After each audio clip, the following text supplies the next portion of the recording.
Hola Chaisos, ¿cómo están?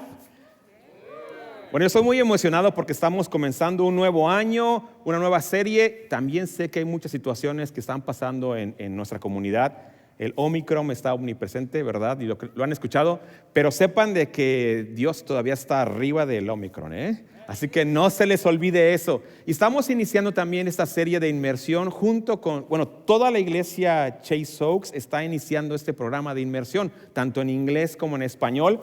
Y bien lo decía ahorita Agustín, este libro que vamos a estar estudiando por 40 días esta es la Biblia, ¿eh? No crean que es un libro que escribió a alguien nada más. Es la Biblia, aunque solamente es el libro de Lucas y Hechos. O sea que ciertamente pudieras tú estudiarlo con tu Biblia normal, Lucas y Hechos, pero en este caso esta Biblia en particular está anotada como si fuera un libro. O sea, no tiene capítulos ni versículos porque se está narrando la historia como fue sucediendo. Así que esa es la diferencia de este libro y evidentemente por eso les decían que tenemos este marcador para ver los temas que estaremos viendo durante los días. El tema de esa semana es de la página 1 a la 22. ¿De qué capítulos eran esos? Bueno, del 1 al 7. Pero en las páginas es de la 1 a la 22. Así que espero, la semana pasada todos les dieron si no viniste, espero que a la salida lo puedas recuperar o lo puedas recibir. Y también a la salida habrá las Biblias para que la puedas adquirir y también sumarte a un grupo de lectura o a un grupo de vida si ya estás en eso, que lo hagas. Pero antes de iniciar el mensaje, nada más, como sé que puede que se nos olvide mencionarlo, tenemos una app, el app de Chase Oaks, y si vas a la app y vas a Watch, ¿qué saber? Bueno, es que eso dicen que es app, ¿verdad? Al final vas a encontrar lo que está en español y si le das a clic ahí, está el video que vieron en inglés, pero traducido para nosotros en español. Ya le dije dónde está. Si no tienes el app, baja el app y puedes ahí ver el video que vieron en inglés, pero ya está traducido al español, para que la tengas y también te puedas beneficiar. Ok, ya paró el comercial. Y si no tienes el app, espero que al final también me digas, ya lo bajé. Bueno, no durante el servicio, sino después, ¿verdad? Muy bien, vamos a comenzar nuestro tema. Hoy comenzamos esos 40 días y el viaje comienza en Israel. Es un viaje que haremos por la tierra, la conocemos por la Tierra Santa. Y vamos a ver hoy 22 páginas. Va a ser muy rápido, realmente voy a tocar solamente 4 puntos. Pues porque no podría tocarlo en la predicación, todo lo que ustedes pudieran leer en toda la semana. Pero iremos a Israel como turistas o veremos ahí lo que pasó en una tierra que yo quiero que quede bien claro, existe el día de hoy y es parte de la Biblia. O sea, cuando el autor Lucas, que lo conocen como el doctor o el médico Lucas, escribe el libro de Lucas y de Hechos, lo escribe con una perspectiva buscando que la persona a la que iba dirigida, ¿sí?, entendiera quién era Jesús y cuál era su mensaje. Y le pone en el contexto histórico, en el contexto geográfico, para que diga, mira, ahí investigué y esto fue lo que pasó. Esa es la riqueza de la Biblia, de que no es un libro que no pudiera validarse históricamente. Está allí. Y nuestra primera parada es Jerusalén, así que vamos a ver una pequeña imagen aquí de Jerusalén en las pantallas. Es una ciudad, miren, está hermosísima, ¿verdad? Jerusalén el día de hoy, ese es el Domo de la Roca, pero ahí está las paredes de lo que era el antiguo templo, el Muro de los Lamentos. Eso es Jerusalén, es la ciudad capital y una ciudad que está ahí bajo conflicto permanente, porque es la ciudad de Dios y es el centro del mundo, ¿verdad? Es el reloj profético de Dios, esa ciudad.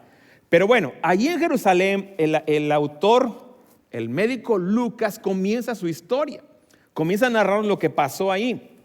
Pero déjame decirte algo, Hay un contexto histórico en el que se escribe el libro de Lucas y de Hechos, porque en esos tiempos, déjame darte el contexto histórico, Israel y Palestina no son como lo estamos viendo hoy, ahorita. En aquel tiempo gobernaba el Imperio Romano y los romanos habían hecho ahí, habían puesto sus gobiernos, habían hecho sus alianzas. Entonces políticamente estaban gobernados por los romanos. Lo que decimos hoy Palestina no existía como tal, eran diferentes territorios que incluían Siria, el Líbano, o sea, eran diferentes territorios que estaban ahí geográficamente divididos. Había gobernadores, había reyes, había regentes, estaba muy mezclado toda la cosa. Ese era el contexto geográfico, pero estamos evidentemente en una tierra que se encuentra allá en el Medio Oriente. El contexto político, esa opresión romana traía no solamente una diversidad de situaciones, pero fíjate que eso afectaba el contexto religioso, porque esa opresión romana había causado de que había gente que buscara conectarse bien con el poder para tener beneficios, y había impactado hasta la religión. Tú sabes que, bueno, bíblicamente tenía que haber un sumo sacerdote, pero te puedes imaginar un sumo sacerdote impuesto por Roma porque compró el puesto allá al poderoso de Roma. ¿Quién querría un puesto religioso para ganancias económicas? Nadie, ¿verdad? Pero eso es lo que está pasando aquí. Está pasando de que la religión, hay mucha religión, pero como está un poder político, hay líderes que se ponen de acuerdo con el poder político para obtener posiciones religiosas que les da autoridad. Y entonces llegamos al contexto de que hay una religión sin relación con Dios. Y me llama la atención esto que te voy a decir, porque religión en su etimología significa religarse con Dios. Y no puede haber religión sin Dios, pero sí puede haber religión sin Dios, porque están más interesados en todo lo que pasa aquí que en su relación vertical. Y en este tiempo en particular, cuando escribe Lucas su libro, han pasado 400 años de silencio. Dios no ha hablado en 400 años. Ha habido muchos mensajes, ha habido muchas clases, ha habido tal vez muchos servicios, pero Dios no ha hablado en 400 años. No sé si te puedas imaginar ese contexto en el cual Dios no habla. Se llama el periodo del silencio. Pero sí, Dios no ha hablado. Y entonces, un día, ahí en Jerusalén, nos dice el autor Lucas, que se aparece un ángel a un sacerdote. Déjame te lo voy a leer. Dice así, que el sacerdote Zacarías se encontraba sirviendo en el templo y se le apareció un ángel del Señor y le informó que tendría un hijo y le llamaría Juan. Y va una pregunta ahí, ¿será este niño el Mesías esperado? Déjame te digo algo. Dios no hablaba, la gente no estaba acostumbrada a oír a Dios, pero habían leído en el Antiguo Testamento que ángeles se aparecían o que Dios era relacional. Habían oído. Pero un día a un sacerdote que se llama Zacarías, que también déjame decirte algo, que ese sacerdote no era tan importante porque no vivía en Jerusalén. Él vivía en las montañas de Judea, o sea que era pueblerino, pero por turno le tocaba venir al templo porque era de la familia sacerdotal, venir al templo a servir y él hacía su trabajo.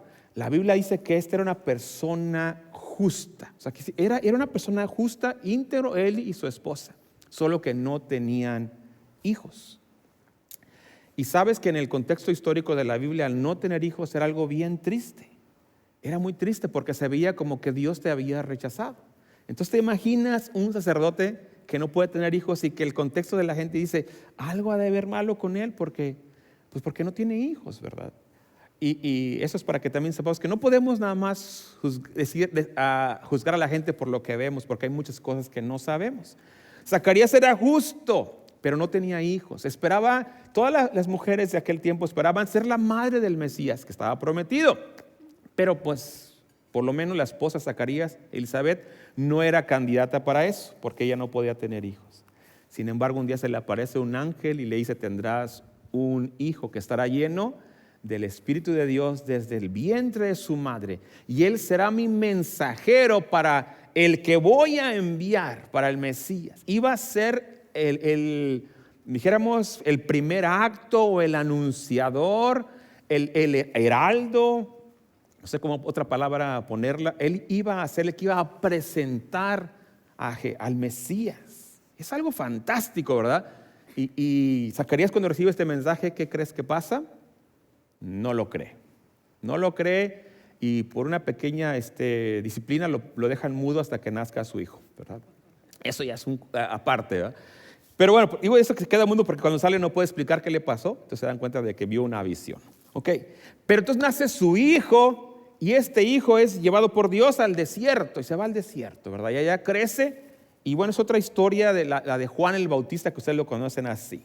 Así que ya nace Juan el Bautista y crece. Recuerda que Dios lo había escogido desde que estaba en el vientre de su madre. Entonces toda esa historia, la inicial, pasa en Jerusalén, como debe ser la capital, todo el centro religioso. Les digo, mucha religión, poco contacto con Dios, pero bueno, como quiera, tenía sus ritos, sus costumbres, y lo hacían, ¿verdad? Como debía de ser. Pero cuando Dios decide ya poner en marcha el ministerio de Jesús, primero le dice a Juan el Bautista: vas a comenzar tú a dar el primer mensaje, así que lo manda a un lugar, y te voy a poner la foto, es otro lugar, lo manda al río Jordán. A ver si pasa aquí la imagen. ¿Se te hace este río muy impresionante? ¿Sí o no? ¿O se hace un río normal? Si te dijera, mira este río, te dirás, qué bonito. Si te digo, es el río Jordán. ¡Oh! ¡Wow! Pero no, es un río, ¿verdad? Hay ríos más bonitos en mi pueblo. Bueno, es que soy de San Luis Potosí, una provincia allá de... no es cierto, bueno. Pero sí, no está nada impresionante. O sea, bueno, cuando está en la época de lluvias, pues se crece, ¿verdad? Y se ve bien impresionante. Pero al río Jordán lo manda allí. ¿Para qué lo manda allí? Pues para que inicie la proclamación del ministerio del Mesías, y él es un mensajero.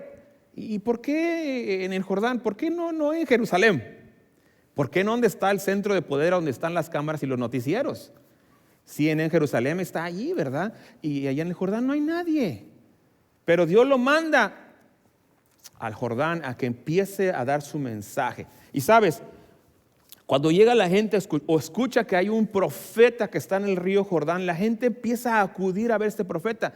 Y hablaba como profeta y se veía como profeta. En particular se veía como recordaba a el Elías antiguo, porque traía una vestimenta de cuero. Se veía bien extraño. Pues tú lo verías y te daría hasta miedo, ¿verdad? Se veía bien rudo, bien tremendo. Y era el profeta que hablaba fuerte de parte de Dios. Entonces la gente comenzó a acudir. ¿Y sabes cuál era el mensaje que predicaba? No les predicaba el evangelio de la prosperidad. No les decía, les va a ir muy bien el año que viene, hijitos míos. Le decía, arrepiéntanse, porque ya viene el Mesías. Cambien de vida, hagan acciones dignas de arrepentimiento. Y le decía otras palabras que no me permiten predicar aquí, pero se las voy a mencionar, que no van dirigidas a nadie. Les decía, generación de víboras. Ay, ojalá un día pudiera predicar ese mensaje, pero nunca me han dejado y siempre me corren, ¿verdad? Pero bueno, eso decía Juan el Bautista, ¿verdad? Le decía, generación de víboras, ¿quién les enseñó a huir de la ira venidera? Y imagino que la gente se quedaba sorprendida.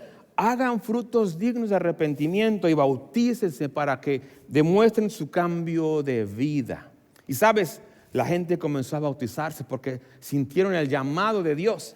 Y también al ver que iban multitudes, llegaron los religiosos a ver qué estaba pasando. Llegaron todos los religiosos de Jerusalén, llegaron con sus túnicas Gucci, ¿verdad? Y con su ropa ahí de Walmart, pues se veía muy raro, ¿no? Y luego, ¿qué de bueno puede haber aquí en el río Jordán? Y que no fue a ninguna escuela ni en línea. Entonces, pues, se veía muy raro, pero él traía el mensaje de Dios. Y sabes, también les dijo a ellos que se arrepintieran. Evidentemente ellos dijeron, no tenemos nada de qué arrepentirnos porque somos hijos de Abraham.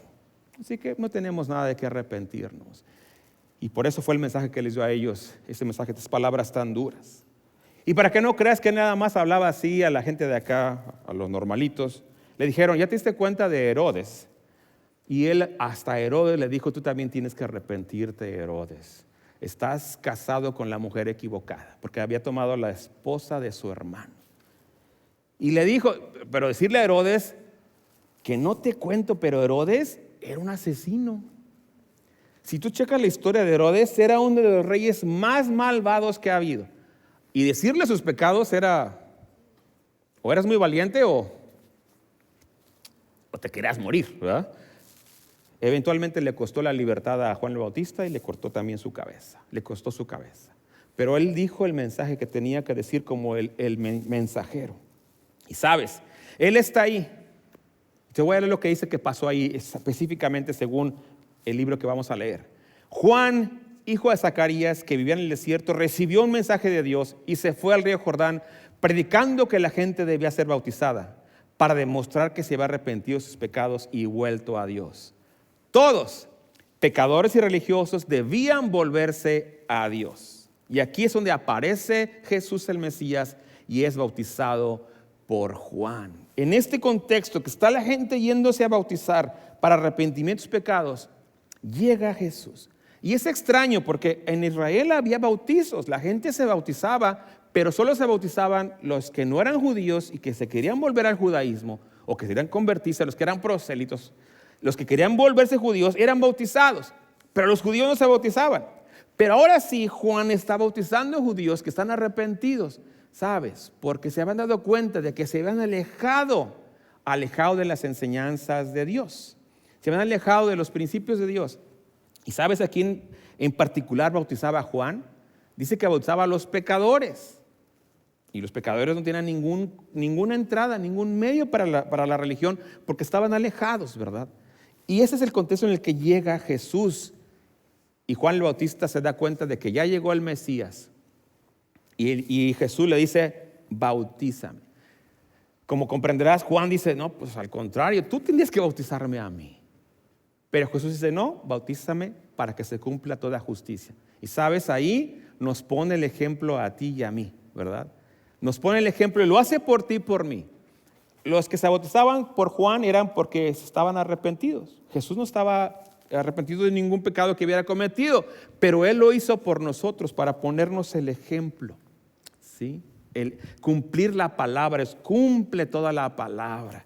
Y cuando Jesús es bautizado por Juan, es cuando tú has oído eso que desciende, se abre el cielo y desciende una paloma, bueno, el Espíritu Santo en forma de paloma, y se posa en Juan y se oye una voz del cielo que dice, este es mi Hijo amado, en quien tengo complacencia, o quien me alegra mucho, o quien me pone bien orgulloso. Ese es ese contexto, fabuloso, ¿verdad? Pero ¿dónde se da? ¿Se da en Jerusalén? No. Se da allá en un río. Nada interesante. O sea, te das cuenta que cuando Jesucristo entra en escena, Dios está intentando decirnos algo.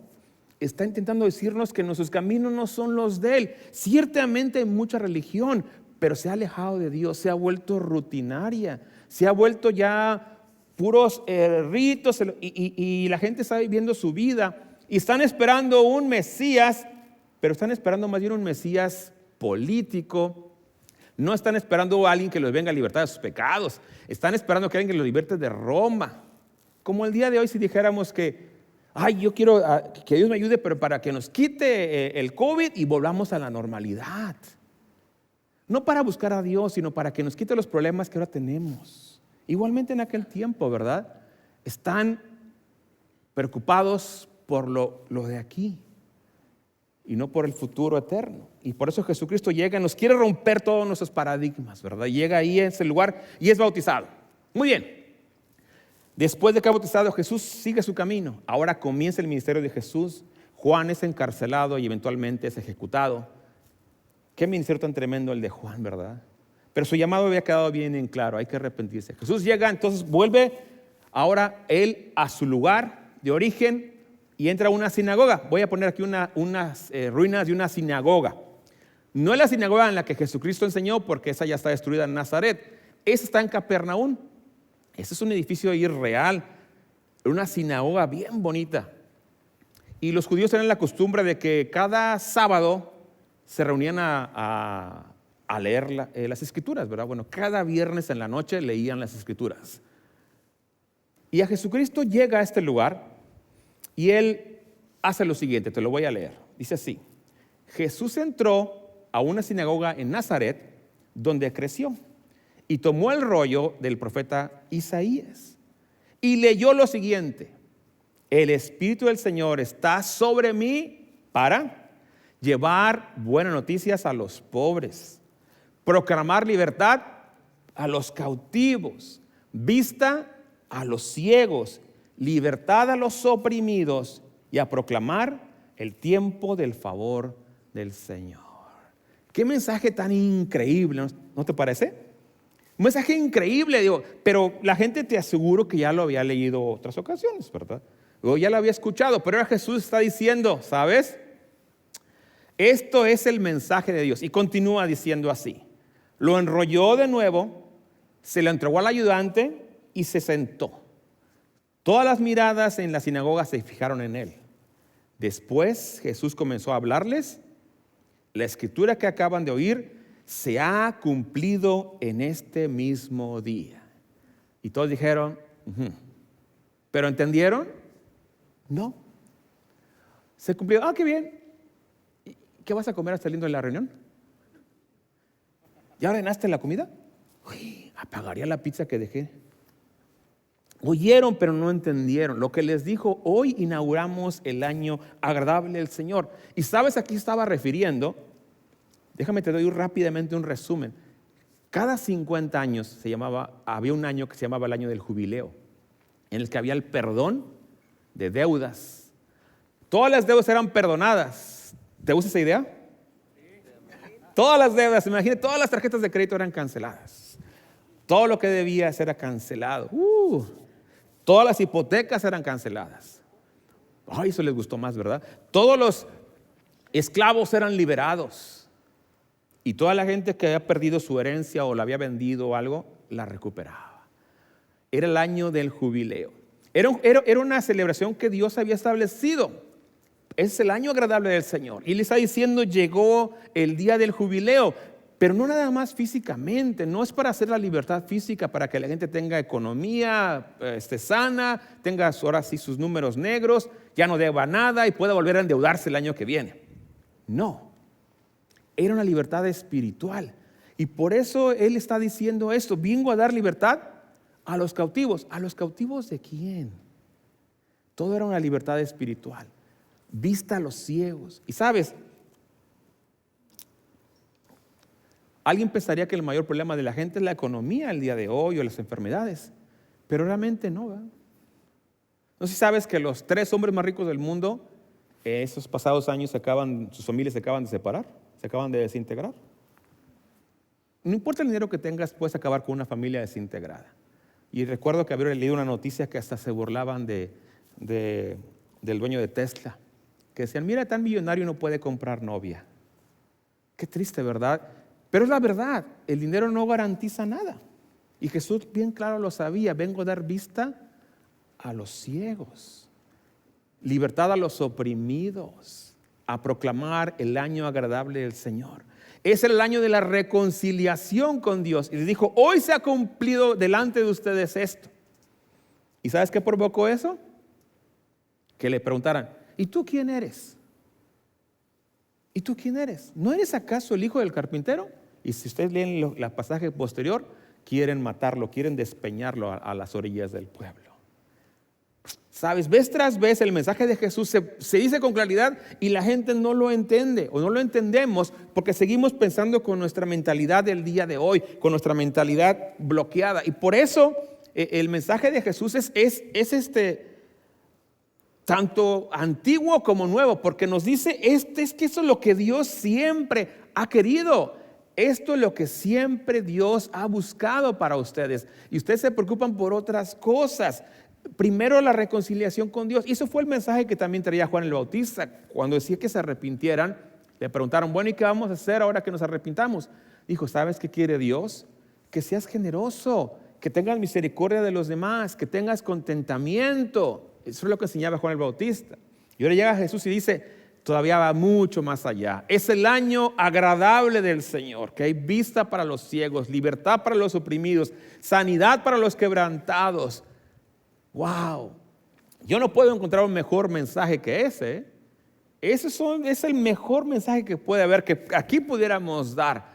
Pero puede que la gente esté esperando otra cosa, estés queriendo oír, bueno, ¿y cuándo van a cambiar las cosas? ¿Cuándo nos quitan esta pandemia? ¿Cuándo me resuelven mi problema? ¿Sabes? Qué tremendo que el mensaje se diga y en aquel tiempo la gente no lo quisiera escuchar porque tenían su mirada bloqueada. Pero hoy tenemos un privilegio, lo volvemos a ir, volvemos a estudiarlo y necesitamos volvernos a sorprender de las enseñanzas de Jesús. ¿Qué es lo que Él quiso decir con eso? ¿Qué significa para ti, para mí, esa libertad para los oprimidos? ¿Seguiré yo siendo esclavo también de otras cosas el día de hoy? ¿Tendré yo realmente libertad espiritual? Bueno, voy a continuar con Jesús, porque sabes, en esta última escena, te voy a llevar a la ladera del monte. Y él dice que Jesús escoge a sus discípulos. Dice así, bueno, vamos a ver primero, él escoge a los discípulos. Y pudiendo escoger a sobresalientes, dice, escoge a gente común e inclusive con ideas antagónicas entre sí. Escoge a discípulos. Te vuelvo a decir cómo el evangelio es disruptivo. En Jerusalén estaba la gente educada, estaba la gente preparada, estaban los que tenían todo tipo de calificaciones humanas y eran personas buenas y bien educadas. Y escogió a 12 discípulos que algunos tal vez tú no los hubieras escogido para nada. Nada más te puedo poner 2 ejemplos porque estudiar aún los 12 en sí mismo es fantástico. Había entre ellos diferencias sociales, de edad, de educación, de temperamento y de creencias. Por ejemplo, había unos que eran muy amorosos y había otros que los llamaban los hijos del trueno. ¿Por qué crees? ¿Te imaginas? Los hijos del trueno, yo creo que por cualquier cosa ya querían andarse peleando, ¿verdad? Les pusieron así hijos del trueno porque una ocasión en alguna aldea en la que iban a cruzar no les dieron oportunidad de entrar y ellos pidieron a Jesús, permítenos orar para que caiga fuego del cielo. Amén. Y los queme y los achicharre y los... Esa fue su oración. Y Jesús les dijo, ay. Y estaban los otros que amaban a todos, ¿verdad? Entonces había de sus discípulos amorosos y los que se encienden de nada. Había también algunos que, bueno, uno en particular era uno que le decían el celote. Celote era casi un ¿cómo podría llamarlo? Un guerrillero. Bueno, no era en sí guerrillero, pero eran los que tendían a la violencia buscando derrocar al gobierno actual. Eran guerrillero. Y tenías a Mateo, que era publicano, que trabajaba para el gobierno, para Roma. Entonces tenías a los dos, uno colaboracionista y el otro guerrillero. Imagínate ahí comiendo en la misma mesa, así con cara de... Entonces yo me imagino que, esa es mi imaginación, no viene en la Biblia, ¿eh? Yo imagino que Jesús lo ha de haber puesto frente a frente en la mesa, ¿verdad? Puedes orar por él y... Señor, bueno. Pero imagínense el día de hoy para que me entiendan mejor. Que Dios junta a un republicano con un demócrata. ¿Cómo ven? Y los manda a evangelizar. Casa por casa. ¡Ay, qué bonito!, ¿verdad? Porque hay gente más demócrata que cristiana y más republicana que cristiana. Y Jesús lo sabía y en aquel tiempo estaban igual. Y escogió a discípulos así. Dijo, vénganse. Yo me imagino que cada quien diría, Señor, pero ¿no te equivocaste con ese? Yo te aconsejo humildemente que lo votes. Y te traigo a mi compadre. Ese sí es bien leal y piensa como tú y yo. ¿Verdad? Y ves, tras veces sí somos nosotros y Jesús escoge a esa gente, ¿sabes?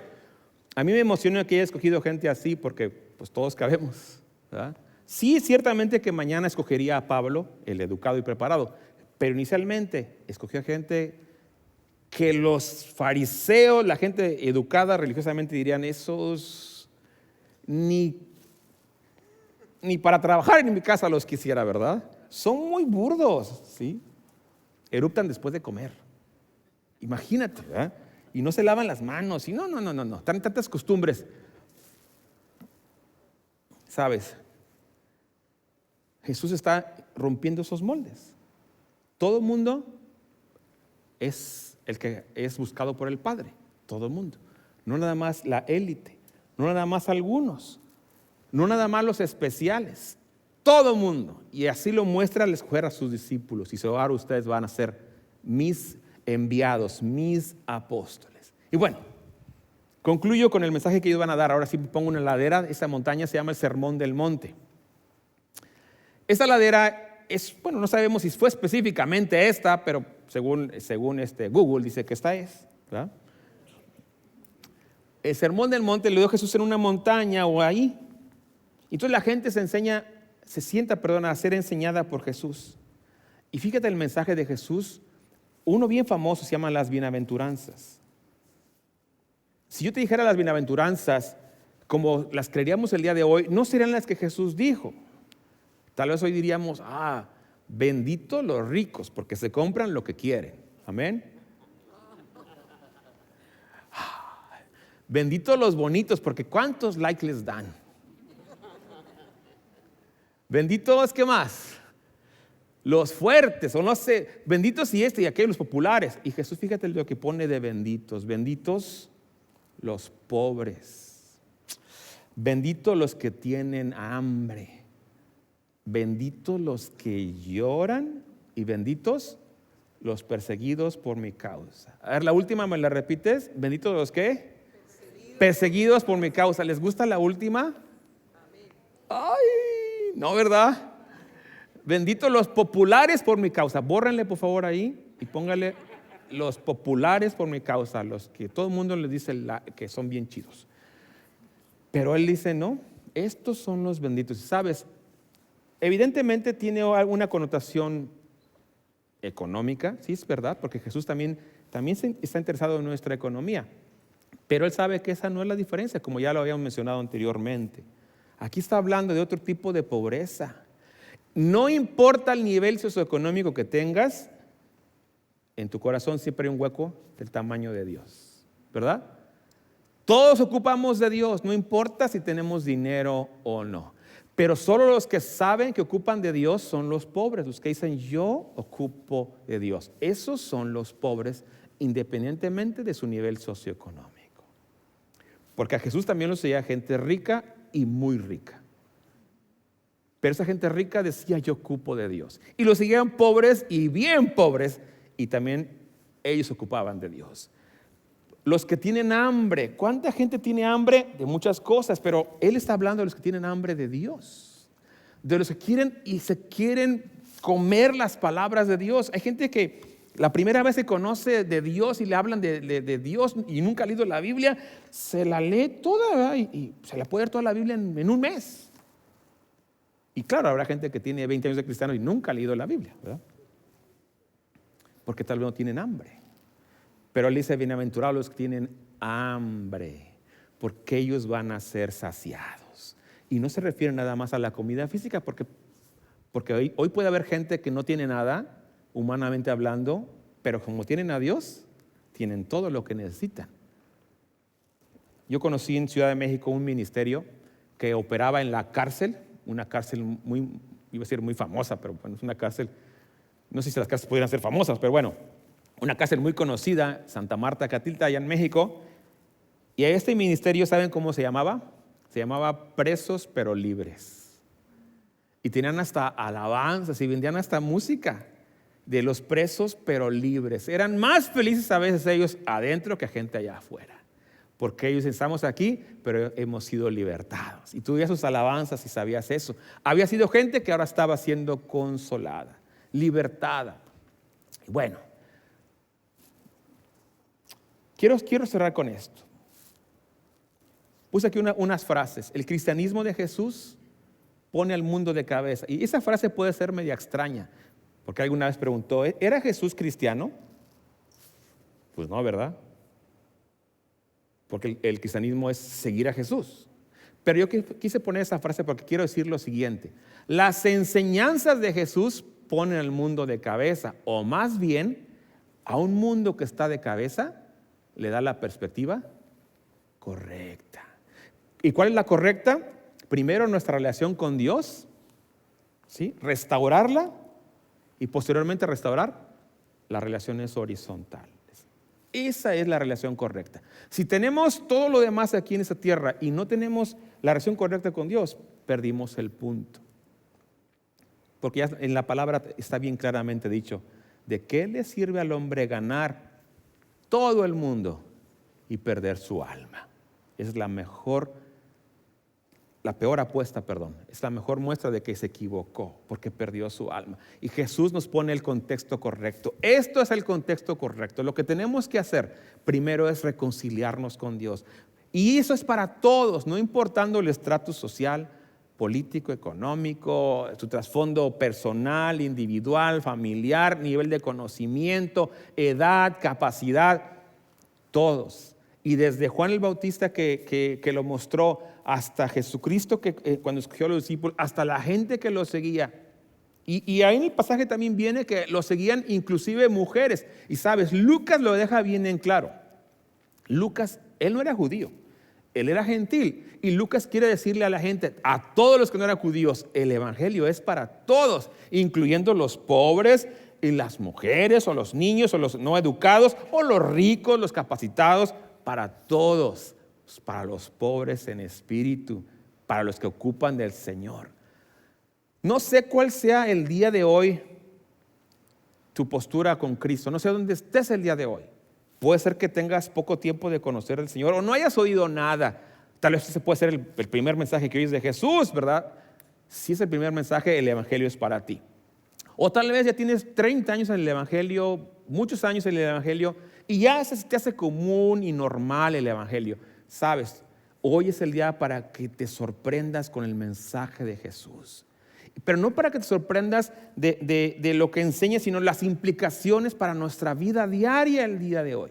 Y creo que hasta queda bien con la celebración el día de mañana de la vida y dijéramos historia de Martin Luther King, ¿verdad?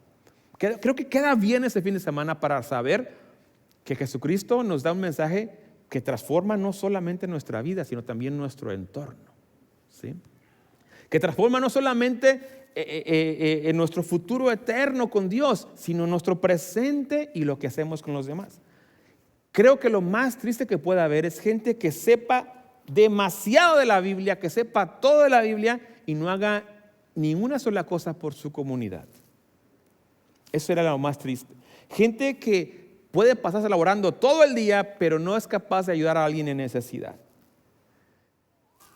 Creo que lo más triste que puede pasarle a la iglesia cristiana es que tenga mucha religión sin Dios, como le pasó a los fariseos en la época de Cristo. Se podían saber toda la Biblia.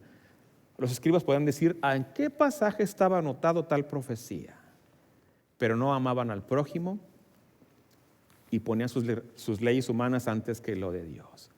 Sabes, no sé dónde estés tú el día de hoy, pero es el día para volvernos a sorprender de Dios. Hoy es el día para decirle, Señor, permíteme mirar con tus ojos. Yo quiero ver con tus ojos.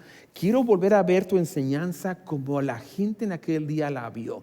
Cuando se sorprendieron de tu enseñanza porque era tan radical, aunque era tan simple. Ama a las personas, recibe a las personas, incluyendo a las no amables o a los pecadores. Wow. Que esta semana sea nuestra oración. Ojalá tú estés en algún grupo en el que lo puedas compartir, lo que aprendiste. Si te unes a algún grupo de lectura, ojalá lo puedas hacer. O si estás ya en un grupo de pequeño, que lo puedas compartir con ellos. Pero no te quedes solo. El mensaje no es nada más para ti y que bueno, ya sé un poco más, sino qué transformación va a tener en mi sociedad el día de hoy cuando aplico las enseñanzas de Jesús. ¿Qué transformación va a dejar en las personas cuando sepan que tú eres cristiano? ¿Qué dirán? Wow, yo quiero ese Cristo que tú sigues. O si todos son así, yo no quiero saber nada de Cristo. Es una semana fantástica. Estamos iniciando el año. Este puede ser el mejor año de nuestras vidas, independientemente si hay COVID, Omicron. Ya dicen que el que sigue del Omicron es Megatron. Y así que prepárense, ¿verdad? Pero no importa lo que venga, Si tenemos a Dios, nada nos falta. ¿Ven? Así que independientemente de lo que pase, si nos mostramos a Cristo, sabes, eso pudiera ser el mejor año de nuestra vida.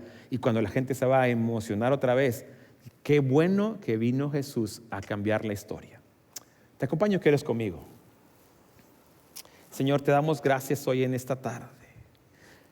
Gracias por tu palabra y porque nos muestras tus mensajes, Señor. Ayúdame a entenderlos, Señor.